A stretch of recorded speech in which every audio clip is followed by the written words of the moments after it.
हैं ਜੇ ਕਿਧਰੇ ਖਾਬ ਵਿਕ ਜਾਵੇ ਉਹਦੀ ਤਾਬੀਰ ਨਾ ਵੇਚੀ ਤੂੰ ਮੈਨੂੰ ਵੇਚ ਲੈ ਭਾਵੇਂ ਮੇਰੀ ਤਸਵੀਰ ਨਾ ਵੇਚੀ वाह जी वाह ਮੈਨੂੰ ਅੱਜ ਖਾਬ ਵਿੱਚ ਰਾਤੀ ਮਰੀ ਮਾਂ ਨੇ ਕਿਹਾ ਰੋਕੇ ਮੈਨੂੰ ਅੱਜ ਖਾਬ ਵਿੱਚ ਰਾਤੀ ਮਰੀ ਮਾਂ ਨੇ ਕਿਹਾ ਰੋਕੇ ਤੂੰ ਆਪਣੇ ਪਿਓ ਦੇ ਹੱਥਾਂ ਦੀ ਕੋਈ ਤਾਮੀਰ ਨਾ ਵੇਚੀ वाह जी ਤੂੰ वाह ਆਪਣੇ ਪਿਓ ਦੇ ਹੱਥਾਂ ਦੀ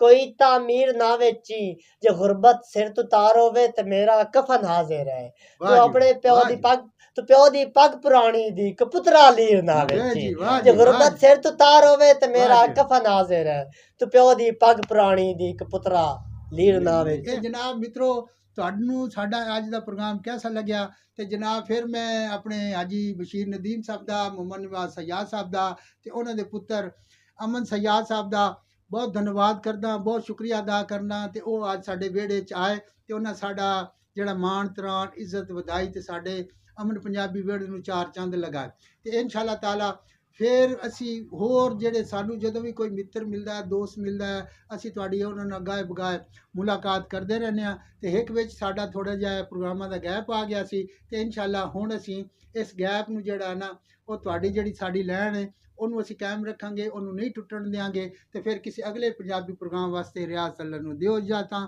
ਆਪਣੇ ਪੂਰੇ ਮਹਿਮਾਨਾਂ ਦੇ ਨਾਲ ਆਪਣੇ ਪ੍ਰਾਹੁਣਿਆਂ ਦੇ ਨਾਲ ਤੇ ਰੱਬ